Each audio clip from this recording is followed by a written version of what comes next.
আমাদের দেশের maximum মানুষজনেরই smartphone কেনার জন্য বাজেটটা কিন্তু নরমালি 20 থেকে 25,000 টাকা হয়ে থাকে এবং এই বাজেটে যখন অফিসিয়াল মার্কেট কিংবা আনঅফিসিয়াল মার্কেট থেকে একটা ফোন কিনা যায় তখন দেখা যায় যে এটার পারফরমেন্স খুব একটা ভালো না, ডিসপ্লেটা এভারেজ লেভেলের হয়ে থাকে আর ক্যামেরা তো একদমই পটেটো মার্কা, যেটা দিয়ে ছবি তুললে নিজেকে চিনতে পারা যায় না।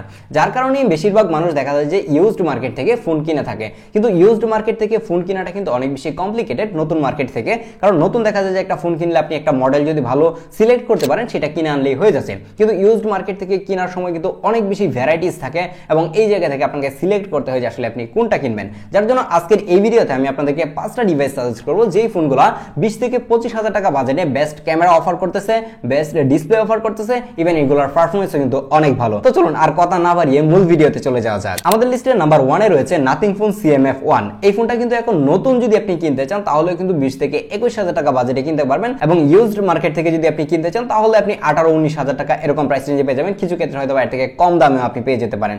এই ফোনটাকে সবার প্রথমে রাখার কারণ হচ্ছে যে এটা যেই প্রাইসে পাওয়া যাচ্ছে তার থেকে আমার কাছে মনে হয় যে এটা আরো বেশি কিছু অফার করতেছে। এটা দেখা যায় যে মোটামুটি 30,000 টাকা বাজেটের ফোনের সাথে খুব ভালোভাবে কম্পিট করতে পারছিল। এই ফোনটাতে ডিসপ্লে হিসেবে ইউজ করা হয়েছে 6.67 ইঞ্চির একটা অ্যামোলেড ডিসপ্লে, যেখানে 120 হার্জের হাই রিফ্রেশ রেট ইউজ করা হয়েছে। গত কিছুদিন আগে কিন্তু আমরা এই ফোনটার একটা ফুল রিভিউ করি, আমার কাছে পার্সোনালি এটা ডিসপ্লে খুবই ভালো লেগেছে এবং এটাতে প্রসেসর হিসেবে ইউজ করা হয়েছে MediaTek Dimensity 73004 nanometer একটা চিপ এবং এটার পারফরম্যান্স খুবই ভালো ছিল। যারা মোটামুটি হেভি গেমার তারাও যদি এই ডিভাইসটা ইউজ করে মোটামুটি ভালোভাবে গেম খেলতে পারবে। যাদের বাজেট 20,000 টাকার আশেপাশে তারা যদি গেমিং ডিভাইস খুঁজে থাকেন তাহলে এই ফোনটা একবার দেখতে পারেন। এবং এটার মধ্যে একটা 50 মেগাপিক্সেলের মেইন ক্যামেরা ইউজ করা হয়েছে। এটার পিকচার আউটপুটও খুবই ভালো ছিল। আমার কাছে মনে হয় যে 20,000 টাকা বাজেটে ক্যামেরার জন্য এই ফোনটাকে সাজেস্ট করা যায়, কিন্তু এই ফোনটা ইউজ করতে গিয়ে আমার কাছে সবথেকে বেশি ভালো লাগছে সেটা হচ্ছে এটার ফ্রন্ট ক্যামেরা। এর ফ্রন্টে একটা 16 মেগাপিক্সেলের ক্যামেরা ইউজ করা হয়েছে এবং এটা দিয়ে অস্থির লেভেলের সেলফি তোলা যাচ্ছিল। আর এটার মধ্যে ব্যাটারি হিসেবে ইউজ করা হয়েছে একটা 5000 mAh এর ব্যাটারি। এই ব্যাটারি দিয়ে লম্বা সময় ধরে ব্যাটারি ব্যাকআপ পাচ্ছিলাম। এই ফোনটা নিয়ে যদি আপনি ডিটেইলে জানতে চান তাহলে আই কার্ডে ক্লিক করে আমাদের ফুল রিভিউটা দেখে আসতে পারেন। আমাদের লিস্টের নাম্বার 2 তে রয়েছে অনেক বেশি জনপ্রিয় একটা ডিভাইস, সেটা হচ্ছে Google Pixel 6a। হ্যাঁ, এটা নিয়ে অনেক বেশি কমপ্লেইন রয়েছে নেটওয়ার্ক ইস্যু নিয়ে, কিন্তু নেটওয়ার্ক ইস্যু থাকার পরেও দেখা যাচ্ছিল এই ফোনটা এখনো মানুষজন কিনতেছে এবং আমিও সাজেস্ট করতেছি। এর কারণ হচ্ছে এর প্রত্যেকটা ফোনে যে নেটওয়ার্ক ইস্যু হয় ব্যাপারটা এরকম না, কিছু কিছু ডিভাইসে নেটওয়ার্ক ইস্যু হয় এবং কিছু কিছু ডিভাইস কিন্তু খুবই ভালোভাবে চলে। এই ফোনটাতে 6.1 ইঞ্চির একটা OLED ডিসপ্লে ইউজ করা হয়েছে এবং ডিসপ্লের কোয়ালিটিও খুবই ভালো ছিল। এটাতে গ্রিন লাইনের ইস্যু খুব একটা দেখা যায় না। এই ফোনটার মধ্যে প্রসেসর হিসেবে থাকছে গুগলের প্রথম যে প্রসেসরটা ছিল Tensor G1 চিপ সেটা, এবং এই G1 এর কারণেই কিন্তু দেখা যাচ্ছিল যে এটার মধ্যে নেটওয়ার্ক ইস্যু হচ্ছে। এখনো এই ফোনটার মধ্যে খুবই ভালো পারফরম্যান্স পাওয়া যায়, এখনো বাটার স্মুথলি এই ফোনটা ইউজ করা যাচ্ছে এবং আমার কাছে মনে হয় যে এটার মধ্যে Android 16 এর আপডেট হয়তো বা অলরেডি চলে আসছে। আর আপনারা সবাই জানেন যে পিক্সেল ডিভাইসগুলো মানুষজন কেন কিনে থাকে, শুধুমাত্র ক্যামেরার জন্য। এর ব্যাক সাইডে দুইটা 12 মেগাপিক্সেলের ক্যামেরা ইউজ করা হয়েছে। এর মেইন লেন্স এবং এর আলট্রা ওয়াইড লেন্সের ছবিগুলো অনেক বেশি ভালো ছিল। 20,000 টাকা বাজেটে ক্যামেরার জন্য ডেডিকেটেডলি এই ফোনটাকে সাজেস্ট করাই যায়। এই Google Pixel 6a এই ফোনটারও কিন্তু একটা ফুল রিভিউ আমাদের চ্যানেলে রয়েছে, আপনি চাইলে আই কার্ড অথবা ডেসক্রিপশন বক্স থেকে এই ভিডিওটাও দেখে আসতে পারেন। দেন আমাদের লিস্টে নাম্বার 3 তে রয়েছে আবারও একটা পিক্সেল ডিভাইস, সেটা হচ্ছে Google Pixel 6। যাদের বাজেট 20 থেকে একটু বেশি মানে অ্যারাউন্ড 23,000 টাকা, তাদেরকে বলবো যে আপনি Pixel 6 যেটা রয়েছে সেটা দেখতে পারেন। যদিও কিনা Pixel 6 এবং 6a এর পারফরম্যান্স একদমই সেম, বাট ক্যামেরাতে কিছু ডিফারেন্স রয়েছে এবং ভিল কোয়ালিটিতেও ডিফারেন্স রয়েছে। আপনি যখন Pixel 6টা ইউজ করবেন তখন আপনার কাছে একটু বেশি প্রিমিয়াম লাগবে। ইভেন ডিসপ্লেতেও কিন্তু 90 হার্জ এর রিফ্রেশ রেট রয়েছে। 6.4 ইঞ্চির একটা অ্যামোলেড ডিসপ্লে থাকছে। যদিও কিনা ডিসপ্লে চারপাশের বেজেলটা মোটামুটি ভালোই মোটা, তারপরেও কিন্তু ডিসপ্লে নিয়ে খুব একটা কমপ্লেইন দেখা যায় না, গ্রিন লাইন পড়ে যাওয়া কিংবা পিঙ্ক লাইন পড়ে যাওয়ার মতো। আর এটার মধ্যেও কিন্তু সেম এসওসি থাকছে যেটা বলছিলাম, কিন্তু ডিফারেন্সটা যেটা সেটা হচ্ছে ক্যামেরাতে। এই জায়গায় মেইন লেন্স হিসেবে পাচ্ছেন একটা 50 মেগাপিক্সেলের ক্যামেরা এবং 12 মেগাপিক্সেলের আলট্রা ওয়াইড ক্যামেরা। আর 50 মেগাপিক্সেলের মেইন লেন্স দিয়ে আপনি খুবই সুন্দর সুন্দর পোর্ট্রেট ছবি তুলতে পারবেন এবং আপনি যদি নরমালি ছবি তুলতে চান সেগুলো খুবই শার্প এবং ডিটেইল ছবি আসে।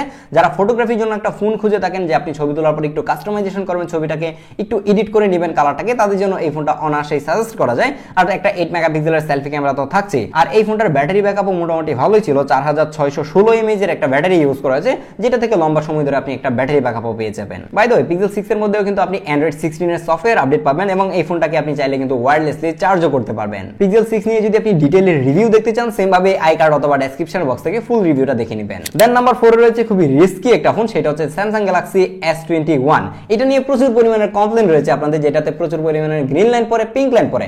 তারপরেও এই ফোনটা এখনো আমি সাজেস্ট করি। এর কারণ হচ্ছে এটাতে একটা টেলিফোটো লেন্স রয়েছে যেটা দিয়ে অনেক সুন্দর সুন্দর পোর্ট্রেট ছবি তোলা যায়। আর স্যামসাং এর ডিসপ্লেগুলো সবসময় অসাধারণ লেভেলের হয়ে থাকে, কিন্তু এই অসাধারণ ডিসপ্লেটাই দেখা যায় যে কিছুদিন পরে গ্রিন লাইন পরে সাধারণ এবং জঘন্য ডিসপ্লে হয়ে যায়। এটা নিয়ে আর কথা না বলি, এটার পারফরম্যান্সও কিন্তু খুবই ভালো। এটাতে স্ন্যাপড্রাগনের 888 যে চিপটা রয়েছে সেটা ইউজ করা হয়েছে এবং স্টিল নাও এটার পারফরম্যান্স ভালোই ছিল। এবং এটাতে কিন্তু আপনি One UI 7 এর আপডেট হয়তো বা পাবেন, আমি শিওর না। এটা আমি কিছুদিন আগে ইউজ করছিলাম এবং এটার রিভিউ আমি আই কার্ডে দিয়ে রাখবো, দেখে আসতে পারেন। এটা ইউজ করে আমার কাছে ভালোই লেগেছে এবং স্যামসাং এর One UI আমার কাছে মনে হয় যে সবার কাছেই ভালো লাগবে। যারা একটা ডিভাইসের মধ্যে গেমিং এবং ক্যামেরা বোথ খুঁজে থাকেন তাদের জন্য আমি এই S21টাকে সাজেস্ট করতে পারি। বাট নেওয়ার আগে আমি আবার ওয়ার্নিং দিয়ে দিচ্ছি যে এটা কিন্তু যে কোনো সময় গ্রিন লাইন পড়ে যেতে পারে, পিঙ্ক লাইন পড়ে যেতে পারে। এই ব্যাপারটা মাথায় নিয়ে তারপরে আপনি এই ডিভাইসটা কিনবেন। Last but not the list, Sony Xperia 5 Mark III। এই ডিভাইসটা যখন আমি রিভিউ করি আপনাদের কাছ থেকে প্রচুর পরিমাণে গালাগালি খাইছি, হয়তোবা এখন আর গালাগালি খাবো না, যেহেতু এই ফোনটা এখন আমি সাজেস্ট করতেছি। 25 থেকে 26,000 টাকা বাজেটে কিন্তু এই ফোনটা এখন পাওয়া যাচ্ছে। যারা ক্যামেরার জন্য একটা প্রফেশনাল ফোন খুঁজে থাকেন, যারা হচ্ছে যে প্রচুর পরিমাণে কাস্টমাইজেশন করে ফটোগ্রাফি করেন কিংবা ভিডিওগ্রাফি করতে চান, সোনি ডিভাইসগুলো ভালো লাগে, তাদেরকে আমি এই ডিভাইসটা সাজেস্ট করি, কারণ এটা আপনাকে একটা ফ্ল্যাগশিপ এক্সপিরিয়েন্স দিবে। এই ফোনটা নিয়েও বেশ কিছুদিন আগে আমরা একটা ফুল রিভিউ করি, আপনি চাইলে আই কার্ড থেকে সেই রিভিউটা দেখে নিতে পারেন। কারণ এটাতে যে ক্যামেরার সেটআপ ইউজ করা হয়েছে সেটা আমার কাছে মনে হয় না যে আপনি 25-26,000 টাকা দিয়ে কোনো ফোনে পাবেন। এটাতে একটা প্রফেশনাল সেটআপ থাকতেছে, যারা ক্যামেরা নিয়ে মোটামুটি ভালো জানে বুঝে তারা এটা থেকে ভালো একটা আউটপুট হয়তোবা বের করে আনতে পারবে। কিন্তু আমার কাছে পার্সোনালি সোনির ক্যামেরা এতটাও ভালো লাগে নাই।